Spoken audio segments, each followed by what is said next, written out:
কচুর লতি মসুর ডাল দারুণ।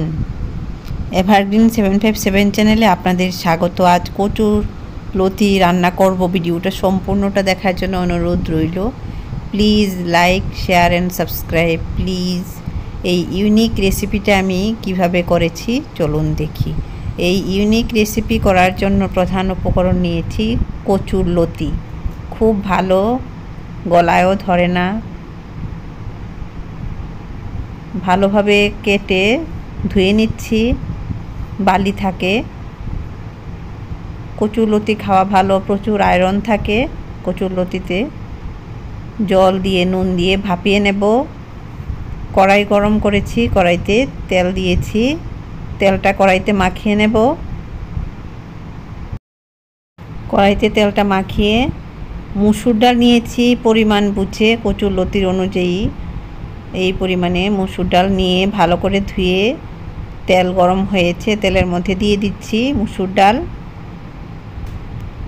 ডাল দেব। আর মসুর ডালের মধ্যে নুন দেব, পরিমাণ বুঝে নুনটা দেব। হলুদ দেব, নুন হলুদটা মিশিয়ে নেব। এখানে মসুর ডালটা ভাজা হবে। মসুর ডালটা নাড়াচাড়া করছি এই ফ্লেমে। মসুর ডাল ভাজা হচ্ছে। কচু লতিটা যে ভাপিয়ে নিচ্ছি জল দিয়ে, ভাপিয়ে নেওয়া হয়ে গেছে। আর কিছুক্ষণ রেখে জল ঝরিয়ে নেব। এভাবে একটু সময় ঢাকা দিয়ে রাখলাম। এদিকে মসুর ডালটা মুচমুচে হয়ে ভাজা হচ্ছে। অল্প চিনি দিচ্ছি, তাহলে ভালো লাগবে। এই যে চিনিটা মিশিয়ে নিচ্ছি মসুর ডালের সাথে। খুব দারুণ একটা রেসিপি তৈরি করছি, ভালো করে লক্ষ্য করে দেখুন কি কি করছি।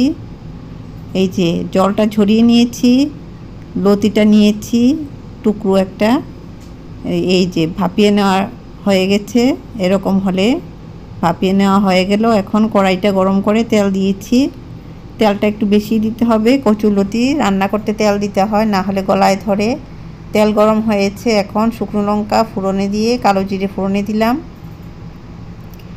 এরপর তেলের মধ্যে চিনি দিচ্ছি, তাহলে লতিগুলি সুন্দরভাবে তাড়াতাড়ি সেদ্ধ হয়ে যাবে। ভাপিয়ে নেওয়া লতিগুলি দিয়ে দিচ্ছি।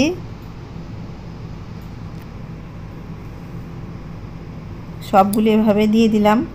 লতিতে একবার নুন দেওয়া হয়েছে, এখন পরিমাণ বুঝে আবার অল্প পরিমাণে নুন দিয়ে হলুদ দিয়ে মিশিয়ে নেব। হলুদ দুবার দিয়েছি, এইভাবে মিশিয়ে নিচ্ছি নুন হলুদ। লতির টুকরোগুলি যাতে ভেঙে না যায়, গলে না যায়, ওই দিকে লক্ষ্য রেখে রান্না করতে হবে। আর এভাবে ছড়িয়ে দিচ্ছি কড়াইতে, তাহলে লতিগুলি সুন্দরভাবে ভাজা হবে। কাঁচা লঙ্কা দিয়ে দিলাম ঝালের জন্য। আর কিছুক্ষণ পর পর লতিগুলিকে নাড়াচাড়া করতে হবে, আর এভাবে ছড়িয়ে দিতে হবে। এই ফ্লেমে কচুর লতি রান্না হচ্ছে। এখন ফ্লেমটা একটু বাড়িয়ে দিয়েছি কারণ এগুলি খুব নরম কচুর লতি। মিডিয়াম ফ্লেমে এখন নাড়াচাড়া করে নিচ্ছি আর এভাবে ছড়িয়ে দিচ্ছি। ফ্লেমটা কিন্তু লক্ষ্য রাখতে হবে, না হলে পুড়ে যাবে। পুড়ে গেলে কিন্তু রান্নাটা ভালো হবে না। এভাবে দেখো কি সুন্দর হচ্ছে লতিটা। আর ঘষে নিতে হবে, এটা রান্নারই পার্ট। ঘষে নেওয়াটা ন্যাচারাল ব্যাপার। রান্না করতে ঘষে না নিলে রান্নাটা কড়াইতে লেগে যায়, রান্না ভালো হবে না, পুড়ে যাবে।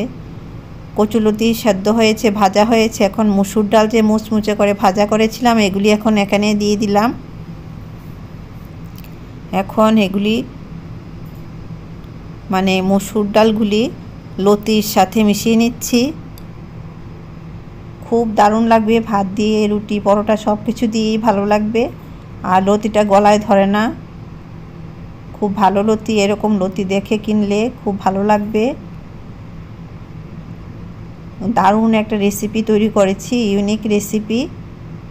আপনারা এটা রান্না করে খাবেন, আমার খুব ইচ্ছে। ভালো লাগলে মোবাইলে লাইক করো, সাবস্ক্রাইব করো, বেল আইকনটা প্রেস করো, তাহলে নতুন রান্নার নোটিফিকেশান সবার আগে আপনার মোবাইলে পৌঁছে যাবে। এভাবে রান্না করে খাবে আমার ইচ্ছে। ভালো থাকো, সুস্থ থাকো, ধন্যবাদ।